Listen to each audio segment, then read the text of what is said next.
Hey everyone, welcome back. Now, I just returned from an absolute whirlwind trip of Florida. I got all sorts of footage, both fish for the fish channel and for this channel as well, some all sorts of unique different types of things. But one thing I wanted to talk about today is now that I'm back in my room, in my fish room, my critter room right now, and there's some unique challenges that I face that maybe you may not face, just based on the way my room works and the way the animals work and stuff. And so today I'm going to be taking care of all the isopods, but I wanted to show you guys some of the unique challenges that I face here at my home. Let's get into it.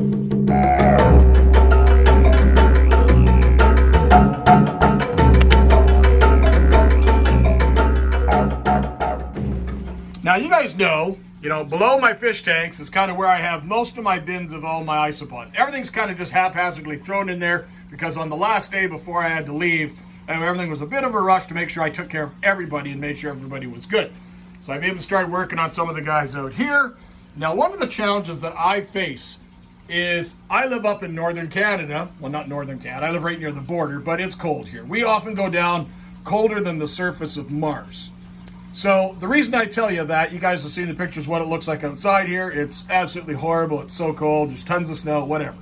But the reason I tell you that is normally for homes up in this area, people would expect the homes to be having a giant furnace. And a furnace would be able to run forced air throughout the house and heat the home. That's kind of the standard. Well, I don't have that. And no, I don't have a wood stove. I have something that's very, very different. Now, it's not really easy to see, but I have a standard hot water tank, I have a water softener, and I bring well water in, and that's my pressure tank, okay? And it's absolute disaster back here, so I'm not showing you too much. But basically, this is my little pop-up greenhouse where I grow plants and have stuff ready for some of the vivarium builds. That's my RO water unit for my RO tank.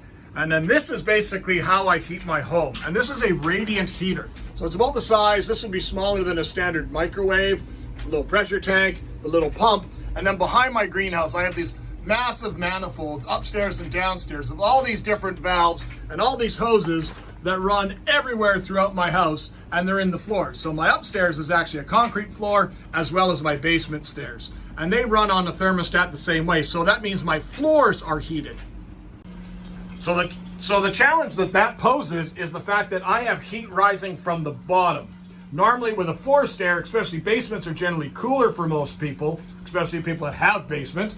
But for me, it's exactly the opposite. I have forced air in the basement floor, I have forced radiant heat through the basement floor as well as the upstairs floor. So I have the same temperature throughout my entire house. But the problem that happens with the isopods is because the heat comes from the bottom, my bottom units dry out faster. So I'm in a constant situation of either rotating the bins to make sure they dry relatively evenly, as well as maintaining certain species. So like when we look at stuff like that, like the different armadillidiums and stuff, they're pretty standard. They can handle high moisture, low moisture. They're pretty tolerant, resilient. But when it comes to something like the cubaris or like my rubber duckies or something like that, they need much higher moisture contents. And then when you come to stuff like the Persilios, like my Hoffman Sagais or my Bolivaris like really high humidity. But that's one of the things we're going to be talking about. But the Hoffman Saga are fairly general. And then in the top bin there is actually my new colony of Sucticinctus. But the Persilios tend to like it a lot drier. So this one here, I just watered it down because the cultures dry out relatively quickly. This is the culture of the Gestroi. There's going to be a video coming up on a species profile. Somebody, a channel member, I believe, requested it. So we're going to make sure we put together a species profile on that species there. I just finished feeding them and watering them, but otherwise they were all right up at the top. But now they're doing great. Now with my Hoffman Sagais, they can tolerate fair levels of moisture, but they can also tolerate fair levels of desiccation. And my culture is in kind of a regrowth. I've sold a lot of cultures off, and you notice most of my specimens are younger, and it's kind of a way that I've reset the culture to let it kind of reestablish itself. But they're going to be doing fine. But you'll notice in this culture that it's very deep bedding. There's probably about 3 inches of bedding here. Lots of different types of beddings, very organic, rich media, lots of mosses and calcium sources, lots of rich stuff for them. Persilios are a bit more protein dependent, so I tend to use different types of products. Today I'm using a product, a type of fish food that's meant for marines. It's got calcium, but some really high protein marine sources. I'm going to be using that. It's a fine granular product, and it works really good. But you can tell that the culture is really, really dry. So I'm going to go and give it a nice, good, deep moistening again. Because the cultures that sit on the bottom of these racks, or on the bottoms of these stacks, I guess, they dry out quicker. Now that is one of the things that's happened to me that has caused some problems. And truthfully, in essence of transparency, I have lost a few species this winter. It's not something that happens very often for me. I've kept isopods for a fair while now. But this winter, with my traveling schedule, now that the world's opened up a fair bit, I can only do so much to try and get my cultures really well taken care of before I go. But if it's a really, really cold day and the heat is on for a lot longer, that means more evaporation out of these bins, more humidity lost. So it has been a bit of a challenge. Let's take a peek. So as you see here, this was my once thriving colony of Bolivari, Porcilio bolivari. And I have none left. But the thing most of note, no, it's incorrect. I have one left. Now there's the possibility there is more, but the real thing of note here is that almost everything in this enclosure is almost bone dry. And this was watered down heavily the same way as a lot of the other species. Because as you guys have noted in some of my videos, when I made videos particularly about this species, is that I tend to keep Bolivari very, very wet. So obviously this species, when it dried out a bit too much beyond its threshold, they did not do well with that change. And it's very, very sad because this was probably one of my top favorite species by far. And I've actually lost other species, or I've had massive decline in species from the exact same situation.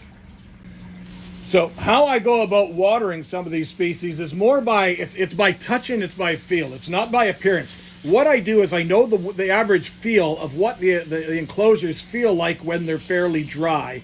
And then I add water to them. You notice I'm not one of those, I water only in one spot, hydration station. I tend to water the entire enclosure, but I also let to ride it on the walls so that it's going to go down the walls and deep into the deeper levels of the substrate.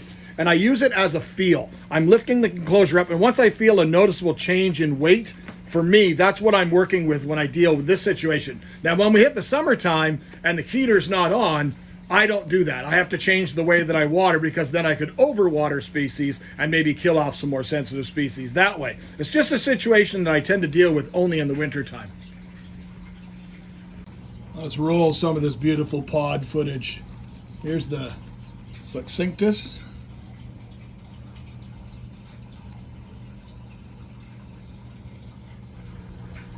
So in the order that they're stacked, I have the Succinctus, which is that Porcilio species that likes a little bit cooler and drier. So they're at the top. Now granted, they would dry out faster if they were at the bottom, but then they also might be too warm. So they're better at the top. That seems to be the way it works best for some of the other Porcilios. And then beside them, or underneath them, is the new Kubara species that I just acquired, the Panda Kings, and then my rubber duckies. So the Kubara species, for me, I tend to keep, there's one right there, there's one of the Panda Kings. I keep them a lot more moist, a lot more moisture content in the substrate. More mosses, more moisture retentive additives within the substrate. They'll probably all be here on this piece of coralline rock. Yeah, there's a whole bunch of them there. You can see them all throughout it. And that piece is upside down here in amongst the substrate, kind of somewhat buried. But the same thing, I could feel the weight difference in this one from watering to before watering, and there's a difference. And this moisture retentive media seems to work really, really well for me. Now there's a happy little pod. You can see them all kind of shuffling through the substrate. Happy little pods. So this was on the bottom. This one here, just starting in the new stacks here. This is my my magic potions. And as you can see, a lot of the hydration station is fairly dry, but thankfully I have nice deep media, so the animals will be able to go down towards the bottom where there's a lot more moisture retention. And somewhere underneath the pieces of wood, the humidity is still there. So the culture is doing just fine, but most of the animals have gone deep into the substrate, which is ideal. Now, as I mentioned, for some of those species, like I just showed you, the rubber duckies and the Panda Kings, the reason also for them being on the bottom is not just because you know, it's going to dry out. I definitely do not want them to dry out, but it is warmer. So the heat will gradually move its way up through the substrate. And those species coming from areas like Asia, Thailand, and so forth, they often require slightly warmer temperatures than most of the other species that we generally see from areas of Europe. Now here's one species that I almost killed years back by overwatering it. And it's a species, this is Porcilio hassii, high yellow. And they like it dry. They like it very, very dry. So this is a species that can definitely tolerate this issue without any problem whatsoever. You can see all the new generation coming there. But I would have watered it a little bit heavier before leaving, and this culture has now given me a surprise. Look at that. That's a pretty fascinating thing. A little mushroom just growing there in the enclosure. Look at it, just popped up from all the stuff in the enclosure, all that nice organic media, and we grew ourselves a mushroom. But they'll probably just eat it, so we're just going to leave it in there. Now this species, because they tend to like it a lot drier, I do only water the water hydration station. The nice big bed of moss there, I water it really, really well, but I don't go and saturate the entire enclosure as you've seen me do with the other one. I don't have to refill the tank. Some species seem completely unaffected by the changes. But when I look at the moisture beds, the moss still is retaining a fair bit of moisture, and that means the deep substrate below the moss is definitely going to work as well. But this piece of bark was also over top of the hydration station. And when we look at the other one, well, there my rule just fell apart right there, because over there, even on the drier section, it seems to be full as well. But the deep substrate is really what's saving them. All right, this is the one enclosure that scares me the most. This is was my thriving colony of Marulonella tricolor. Now what's happened is during my travels as of late, now this past trip, this is not when this happened on my past trip. This happened several months ago when I was away for almost 2 weeks for work. This past trip, I was away for 10 days. 1 week seems to be about the absolute peak for me to be away, because then, you know, I normally do most of my maintenance once a week. But let's take a peek and see if we can find some. There we go. So we still have some doing okay in here, which is awesome to see. But when I was in here last, my numbers in this colony have been in steady decline. There's another one right there.